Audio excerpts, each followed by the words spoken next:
Hola, bienvenidos a Esquina Literaria. Antes de empezar la lectura, les quiero invitar a que se suscriban a mi canal de Esquina Literaria Podcast para que escuchen mis lecturas en audio y también que me acompañen los días miércoles a la 1 de la tarde, hora Ciudad de México, que estoy haciendo transmisiones en vivo.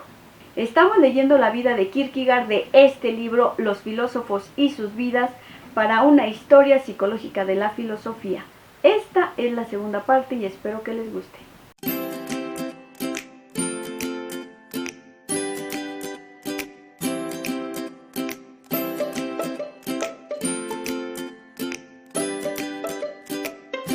Para Kierkegaard era obvio, como debería serlo para nosotros, que toda su difícil vida alimentaba su pensamiento. Pronto asimiló el amor de su padre por la dialéctica, tanto en el sentido de explicación lógica como en el sentido de inversión, por oposición diametral.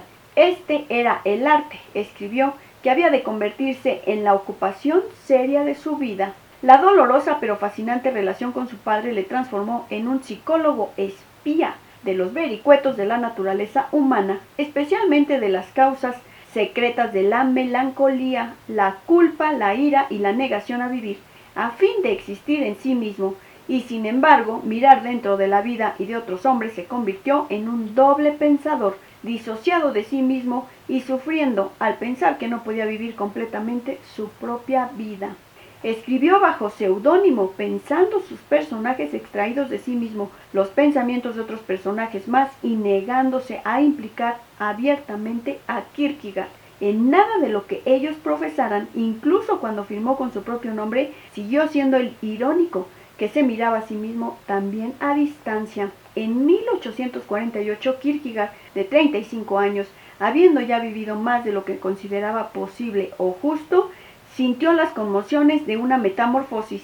Sintió que tenía que intentar convertirse en sí mismo y considerar su melancolía, metiendo a Dios en el aprieto.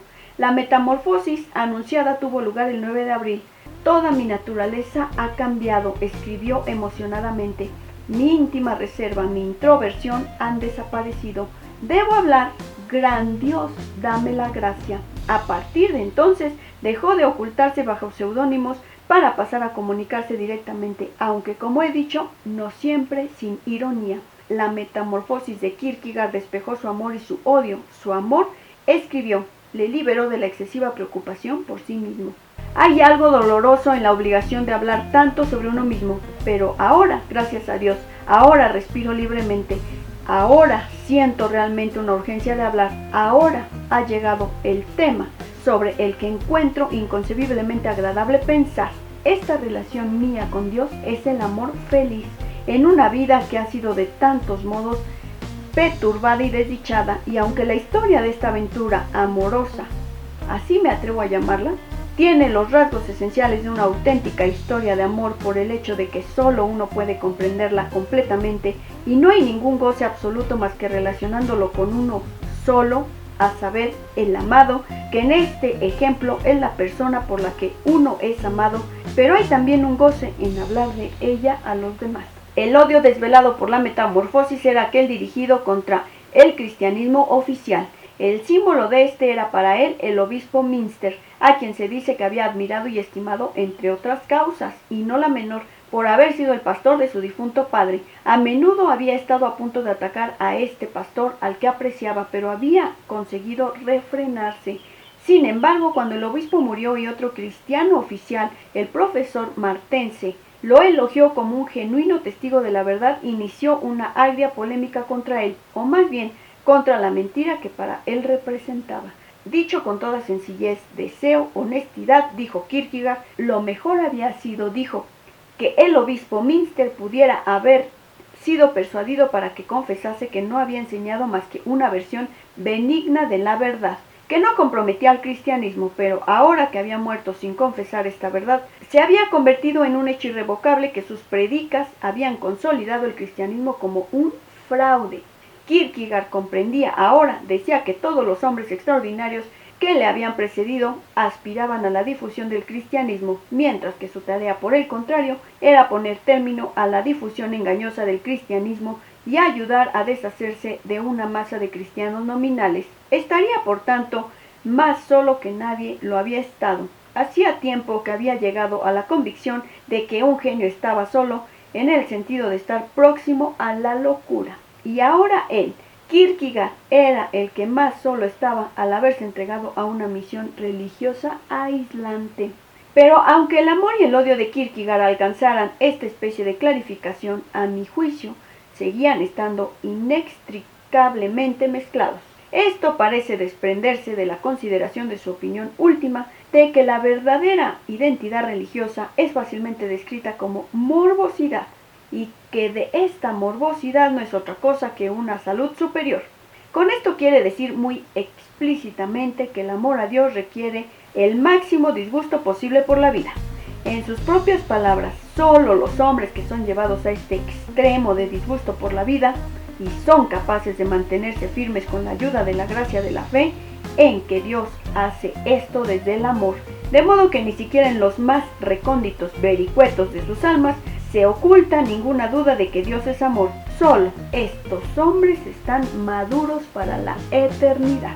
Esta conclusión deviene dolorosamente transparente cuando Kierkegaard sigue diciendo que a Dios le causa suma complacencia el hombre que cree que es solo por amor por lo que Dios, con la más cruel de las crueldades imaginables, lo hace todo para privarle de todas las alegrías de la vida. Y cada vez que Dios se oye elogiar por un hombre al que él lleva al punto más extremo de disgusto por la vida, Dios se dice a sí mismo: este ha acertado. En último término, el razonamiento fundamental de Kierkegaard es este: mediante un crimen llegué a la existencia contra la voluntad de Dios. La falta, que en cierto sentido no es mía, aunque cuando me hace criminal a los ojos de Dios es dar la vida, el castigo está en consonancia con la falta. Ser privado de todas las alegrías de la vida, ser llevado al grado supremo de disgusto por la vida.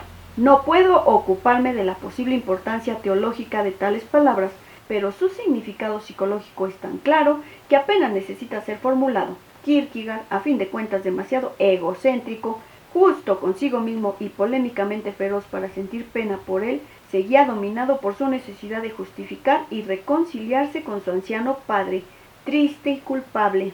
La persona que le había amado, la única persona con la que había establecido una comunicación emocional, la persona que tanto representaba en su ser interno. El exitoso pero estéril galanteo de Kierkegaard en torno a Regina Olsen debería considerarse a la luz de las elocuentes pero compulsivamente prolijas repeticiones del propio Kierkegaard. Terminó por considerar a las mujeres con una recelosa e irónica distancia. Lo que más miedo le producía a una mujer, escribió, era que el oponente, al que con todos sus recursos trataba de seducir, solo se estuviese riendo. Las mujeres parecían sospechar instintivamente que él reaccionaría a sus mayores esfuerzos con una carcajada. Desgraciadamente, añadió, hay algo de verdad en eso, de que podría terminar con una carcajada. Pero la razón no es ni mi gran virtud ni mi gran espiritualidad, sino mi melancolía. Como en el ejemplo de Nietzsche, cuesta creer que tal perspicacia y tal ceguera pudieran coexistir tan íntimamente en el mismo hombre. Espero que les haya gustado la lectura de la historia de Kierkegaard, de este libro, Los filósofos y sus vidas, para una historia psicológica de la filosofía. Si te gustó la lectura, dale like, compártela, déjame tus comentarios. Muchas gracias por escucharme y nos vemos en la próxima lectura.